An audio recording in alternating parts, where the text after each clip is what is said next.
অনেক ঈদ মোবারক। এখানে ঈদের প্রথম জামাত তো 7টায় হবার কথা। পরবর্তী জামাতগুলো কখন কখন অনুষ্ঠিত হবে জানাবেন আমাদের। ত্যাগের মহিমায় এই ঈদের যেই উদযাপন তা শুরু হয় মূলত সকালবেলার যেই নামাজ, সেই নামাজের মাধ্যমে। এই মুহূর্তে আমরা আছি বায়তুল মোকাররম জাতীয় মসজিদে এবং এখানে প্রথম যে জামাত, সে জামাত কিন্তু অনুষ্ঠিত হচ্ছে এবং প্রথম জামাত কিন্তু পড়াচ্ছেন হাফেজ মুফতি মাওলানা মিজানুর রহমান। এবং দেখতেই পাচ্ছেন যে এখন কিন্তু নামাজ এখানে চলছে।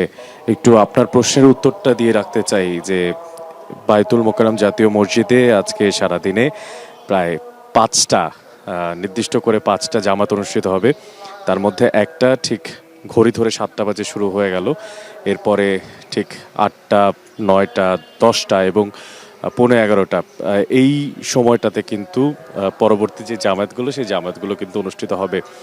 আমরা নানাবিধ যারা এখানে উপস্থিত আছেন, বিশেষ করে মুসল্লিরা যারা এখানে এসেছেন, তাদের কণ্ঠে শুনেছি, সমবেত কণ্ঠে তারা সবাই বলছিলেন আসলে এই পবিত্র ঈদুল আজহাকে কেন্দ্র করে পুরো পরিবার সহ তারা দূর দূরান্ত থেকে এখানে নামাজ পড়তে এসেছেন এবং তারা নামাজ পড়তে এসে রাব্বি এখানে তাদের যেই মনের মধ্যে ঘৃণা, দুঃখ, এই সমস্ত সবকিছুকে কোরবানি করার লক্ষ্যে তারা আজকের এই দিনটি শুরু করেছেন। ছোট ছোট শিশুদের সঙ্গে কথা বলেছি, তারা পরিবারের হাত ধরে এখানে এসেছেন। একেবারে ছোট্ট শিশু, অর্থাৎ মাত্র 2 বছর বয়স, তেমন শিশু কিন্তু আমরা দেখতে পেয়েছি এখানে এসেছেন এবং কন্যা শিশু তারাও কিন্তু এখানে বাবার হাত ধরে এসেছেন। কিছুক্ষণ আগে আমরা ঢুকতে দেখলাম একই পরিবারের 3জনকে, অর্থাৎ বাবা, তার ছেলে এবং তার নাতনি, 3জন কিন্তু আজকে নামাজ পড়তে এসেছেন এবং বাবা বলছিলেন যে আসলে তার জন্য তার জীবনের অন্যতম বড় প্রাপ্তি যে তিনি তার পরবর্তী প্রজন্মকে নিয়ে আজকে এখানে উপস্থিত হতে পেরেছেন, আল্লাহর দরবারে শুকরিয়া আদায় করতে পারছেন। আরও একটা বছর তাদের জীবনে সুখ এবং শান্তি বয়ে আনবে, এমনটাই তারা কামনা করেছেন। এখন এখানে আপনি দেখতে পাচ্ছেন যে নামাজ চলছে এবং প্রথম দফার যে জামাত, সে জামাত কিন্তু অনুষ্ঠিত হচ্ছে।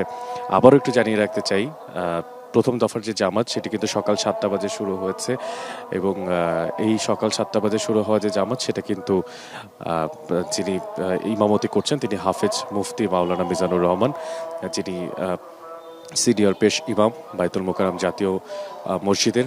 এর পরবর্তীতে দ্বিতীয় যে জামাতটি অনুষ্ঠিত হবে, সেই দ্বিতীয় জামাতটি পড়াবেন ডক্টর মাওলানা ওয়ালিউর রহমান খান, যিনি পরিচালক জাকাত ফাউন্ড বিভাগ ইসলাম ফাউন্ডেশনের। এরপরে তৃতীয় জামাত, অর্থাৎ ঠিক সকাল 9টা বাজে যে জামাতটি অনুষ্ঠিত হবে, সেটি মুফতি মোহাম্মদ আবদুল্লাহ তিনি পরিচালিত করবেন। চতুর্থ জামাত মাওলানা মোহাম্মদ নুর উদ্দিন তিনি কিন্তু পরিচালনা করবেন এবং পঞ্চম যে জামাতটি অনুষ্ঠিত হবে সেটি কিন্তু মাওলানা মোহাম্মদ জুবায়ের আহমেদ আল আজহারি, তিনি কিন্তু সেই জামাতটি কিন্তু পড়াবেন, নামাজটা পড়াবেন। এবং ইমামতির জায়গা থেকে একটু জানিয়ে রাখতে চাই, একবার সবচেয়ে শেষ যে জামাতটি সেটি কিন্তু সকাল 10টা 45 আশেপাশে কিন্তু শুরু হওয়ার কথা রয়েছে।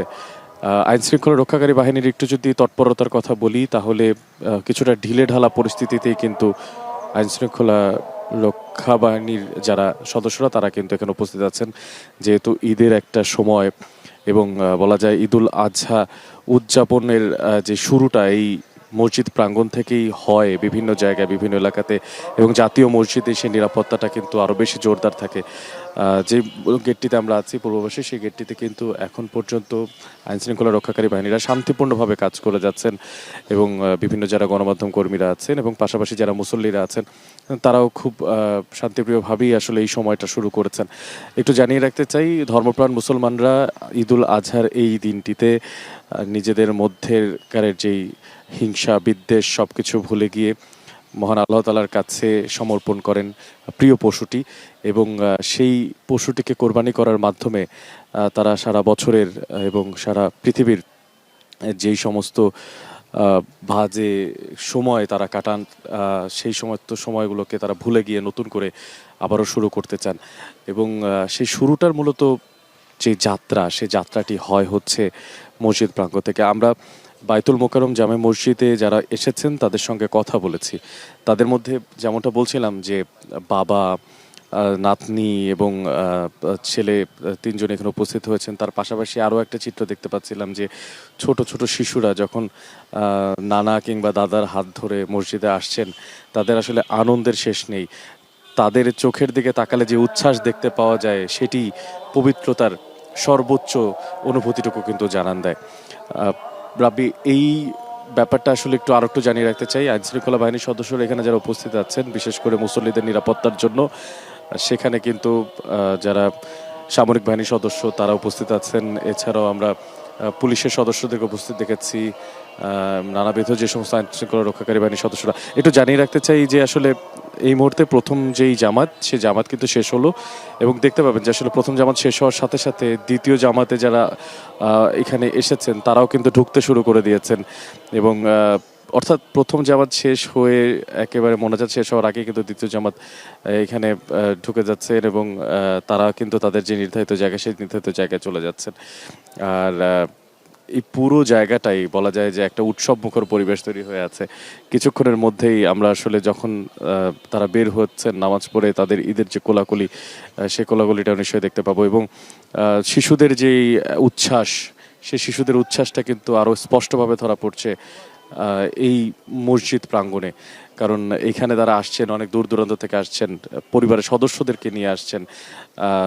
তাই সেই জায়গা থেকে তাদের অনুভূতির জায়গা, এলাকায় যে পরিমাণ তারা আনন্দ করতে পারতো, আনন্দ হতো, তার থেকে বেশি জাতীয় মসজিদে এসে আরও বেশি মানুষের সঙ্গে একসঙ্গে ঈদ উদযাপন করতে পারাটা তাদের জন্য একটা নিদারুণ চমৎকার বিষয় বলে তারা মনে করছেন। আমি দেখাতে চাই আসলে এই মুহূর্তে আমি যেখানে আছি সেই জায়গাটিতে কিন্তু প্রথম জামায়াত অর্থাৎ বায়তুল মোকাররমের জাতীয় মসজিদের প্রথম জামাত কিন্তু শেষ হয়েছে এবং এরই মধ্য দিয়ে কিন্তু দ্বিতীয় জামাতের যে প্রস্তুতি সেটিও কিন্তু শুরু হয়ে গেছে রাব্বি।